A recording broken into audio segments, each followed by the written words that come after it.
আজকে আমি তোমাদের সাথে দারুণ একটা রেসিপি শেয়ার করব। তো দেখো, এটা দেখতে যতটা সুন্দর, খেতেও কিন্তু ভীষণ ভালো।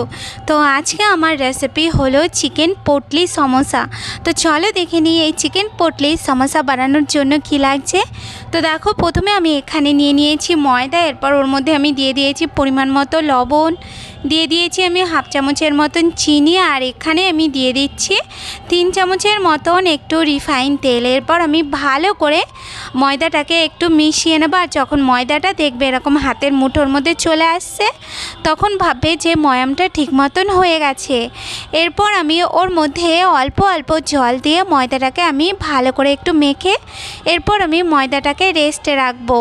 আর এই দিকে দেখো, আমি নিয়ে নিয়েছি বেশ কিছুটা চিকেন কিমা। এরপর ওর মধ্যে আমি দিয়ে দেবো বেশ কিছুটা পেঁয়াজ কুচি, দিয়ে দিয়েছি রসুন কুচি, আদা কুচি, আর বেশ কিছুটা লঙ্কা কুচি। এরপর আমি ওর মধ্যে দিয়ে দেবো পরিমাণ মতন একটু লবণ, আর এখানে আমি দিয়ে দিচ্ছি একটু গুঁড়ো গরম মশলা। এরপর আমি ওর মধ্যে দিয়ে দেবো 1 চামচের মতন লঙ্কার গুঁড়ো, আর এখানে আমি দিয়ে দিয়েছি একটু বেশি করে ধনেপাতা কুচি। এরপর আমি ওর মধ্যে দিয়ে দিচ্ছি 2 চামচের মতন একটু রিফাইন তেল। এরপর আমি ভালো করে সব কিছুকে একটা চামচের সাহায্যে একটু মিশিয়ে নেব।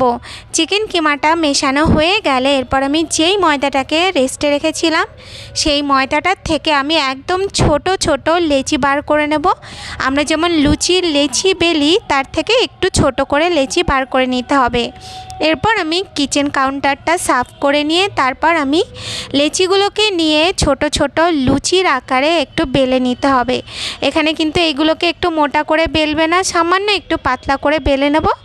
আর বেলা হয়ে গেলে এরপর আমি ওর ওপরে দিয়ে দেবো 1 চামচের মতন চিকেনটা দেওয়া হয়ে গেলে এরপর আমি এটাকে হাতের মধ্যে তুলে যেমনভাবে আমরা মোমো বানাই ঠিক সেই রকমভাবে 4 সাইডটা একটু আস্তে আস্তে ফোল্ড করে দিয়ে যখন 4 সাইডটা ভালোভাবে এরকম চলে আসবে, তখন এইগুলোকে মাঝ বরাবর একটু চেপে দিয়ে একটু পটলির আকারে তৈরি করে নিতে হবে।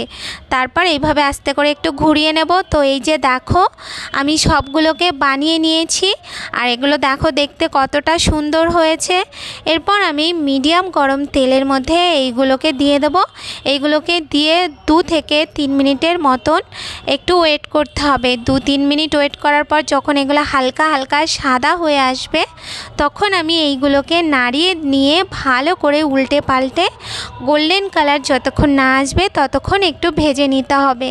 তো এই যে দেখো, আমাদের চিকেন পটলি সমোসা একদম তৈরি হয়ে গেছে। আর এইগুলো দেখো দেখতে কতটা সুন্দর হয়েছে, আর খেতেও কিন্তু দারুণ টেস্টি। তো রেসিপিটা যদি তোমাদের ভালো লাগে তাহলে ট্রাই করো। আজ তাহলে টাটা।